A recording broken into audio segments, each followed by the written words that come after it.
Hey there, and welcome to the Future Olympian. My name is Andrea Clow. I am the owner and trainer here. And this video, we're going to be taking a look at the 4 elements of fitness for riding. So what are the 4 key things that we need to be looking at to become better riders in fitness?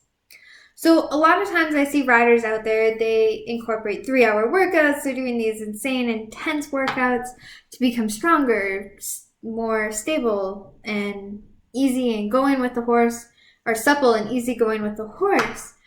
But I broke it down into these 4 different elements because I think what happens as riders is we overwhelm ourselves with so much going on because we have to have suppleness, we have to have strength, we have to have endurance, we have to have all these different things. But if we learn and we take them step by step through the process, then we get perfection. So what I did is I took 4 different elements. So I kind of built it like the dressage pyramid. And that was kind of my first thing when I first started looking at this, was like, okay, like the horses have this pyramid that you have to work up in dressage. Why don't the riders have this? And yeah, we could use the exact same pyramid, but I want to break it down more in a rider's perspective. So first, we need to have stability. So we need to be stable in the saddle. We need to make sure that we have a good symmetry on either side of our body. We need to feel like we are confident in that center. We need to be in our center of gravity. We need to have a strong connection with that. And we need to make sure that we feel very confident in the space. So we can do different breathing exercises. We can do connecting with center of gravity. We find this in yoga quite a bit. And so the first part is we find this stability. And then we take it the next step, suppleness. So we need to be supple. We need to be able to move with the horse now. Now that we're stable in the saddle at a standstill, now we need to be supple and stable at a walk, trot, and canter. So we need to be able to move our bodies in this. And we create this more so through yoga. So the yoga really starts to come into play here. And because we're using yoga in a way that is connecting with our body, we're using breath and our center of gravity to center us through the poses in yoga. And then from this point, we need to build strength. So yoga starts to build the strength for us, and it's a really, really, really relaxed way to build strength.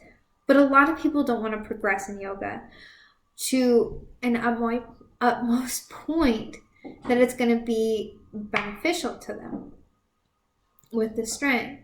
So we start to incorporate different things from round box fitness, which I train using the full range of motion in our body, training the fascia, training the muscle, training all of that to work effectively together in the full range of motion. And then once we start to get this strength, and it is so incredible, once you get that stability block and that supple block where you're moving with the horse, and now you've got the strength where you can ask the horse to be in the movement because you're strong enough now, then we have to build on the endurance.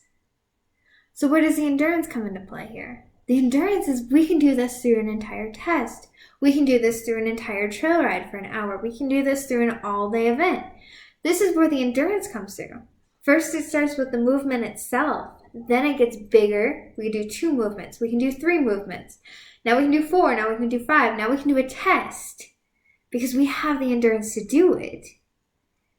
And then we can start to incorporate trail riding, endurance riding, things like that, because we have the endurance in our body to do so. So it's building one on top of the other, just like we're building on the horse. And I think the biggest key that many, many riders forget is the stability and suppleness. And we can't have those 2. We can't have the rest of it unless we have those 2. Because how many riders do we know, or ourselves, we're stiff in the hips, we're stiff in the shoulders, we're stiff in the low back. There's so many riders who are caught because they miss these 2 steps that they can't create this achievement because all they are is strong and endurance. They don't have the suppleness, they don't have the stability to continue up. And we need both of those to ask the horse to come under itself, to use its hind end, to be able to center with our center of gravity so that they can center with their center of gravity. And it's just this incredible dance that just comes out of it. It's like ballet, except it's on horseback. Now, I've never been a dancer. I can't dance to save my life. But we all know that it takes so much strength and coordination to do the movements. And the same applies to the horse. We hear people say all the time, oh, you don't need to be strong. You don't have to work out to ride. That's crazy. That's nonsense, right? Horses are easy. You just sit your butt up there. But that's not the fact.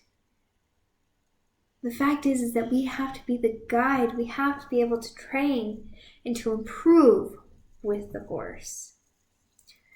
So I hope you guys find this beneficial for the 4 elements of riding, for riding, fitness riding, or riding fit.